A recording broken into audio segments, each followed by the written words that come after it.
guys, it's Allie, and I'm here with my Season 4, Episode 1 of the Originals review. Let's get into it! Okay, so I made some points, and I'm just going to go through them. I think it was a very good episode, first of all, let me just say. It wasn't boring, and it wasn't also very fast.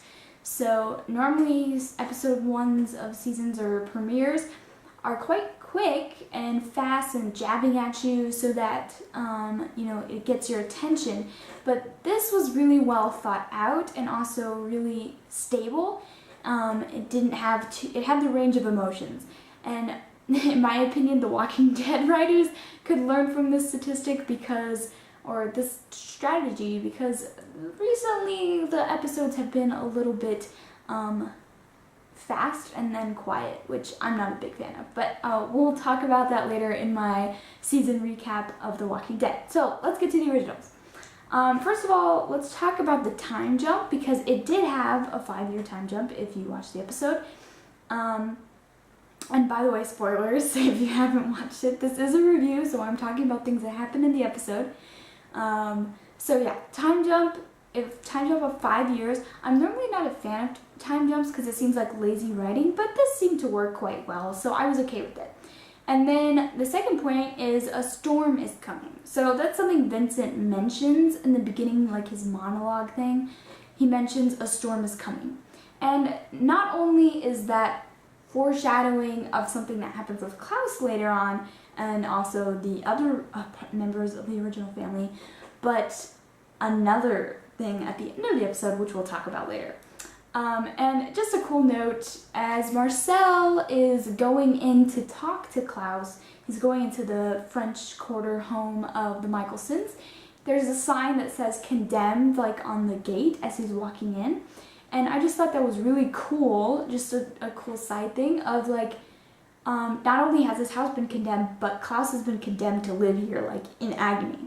So I just thought that was a cool note. Number 4 is sigil markings. The sigil markings and also the show build. So normally in episode 1 of the originals, they start to build what the main antagonist is going to be. And at first I thought it was going to be this Alistair Decane guy, but that didn't really work out. It ended up being, the show looks like it's building towards this weird fish circle symbol. It's like a fish or a snake, and it's like biting its tail, and it's a sigil, like a circle sigil. And so that's just the regular show build-up of what we're going to be facing. Again, what the storm is that's coming that Vincent refers to. Little does he know, though. I've had a cold recently, but little does he know that storm is coming as well. And I don't think anyone knows that. Number 5 is grown-up Hope. So Hope, obviously 5 years has gone by, so she's probably about 6 years old, I'm assuming. 6 or 5, maybe almost 6. And I loved her. They picked a great actress to play her.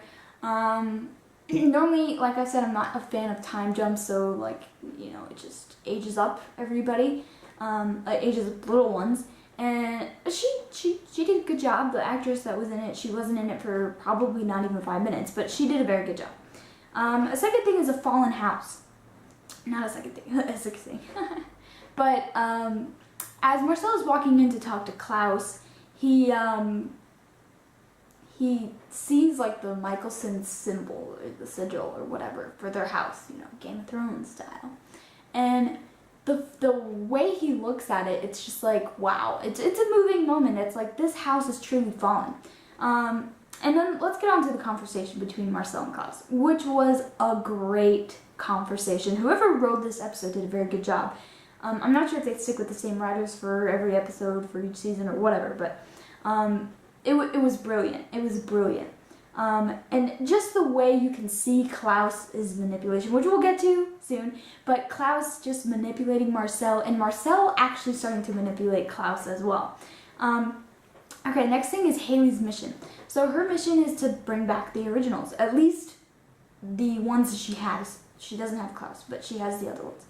And so it was just really cool to see her fulfill this, because I felt like last season there was times where I was like, Haley's just not doing anything. But it feels like she's going to have a way bigger part in this season, which I'm happy about because I really do enjoy her character. So it was really cool to see her fulfill that mission.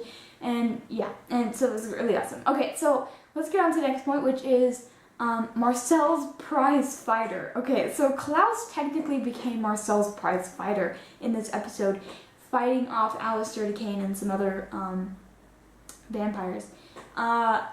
It was kind of cool to think about him being his prize fighter, and he just snaps his neck like to subdue him or whatever.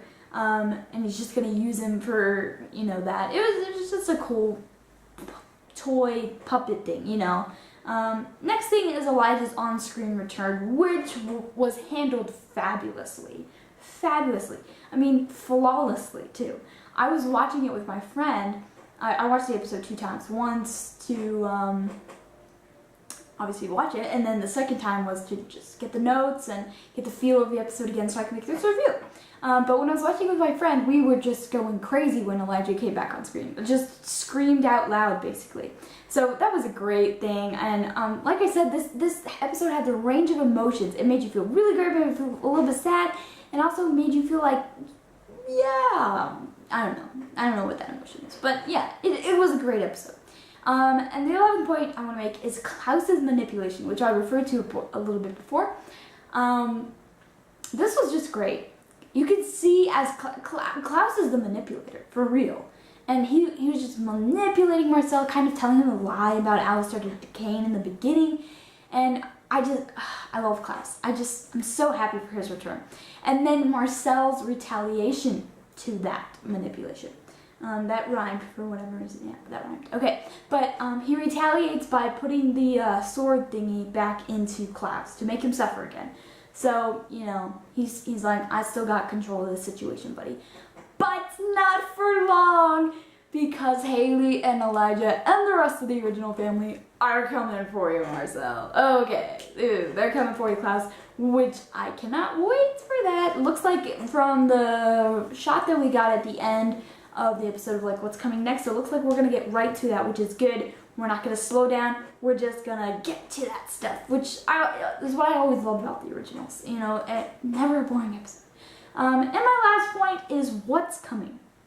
Okay, so we saw the sigil markings, and at the end, the little boy is like, "Ah, it's coming for me!" And it's just like this blue mass that we don't know what it is.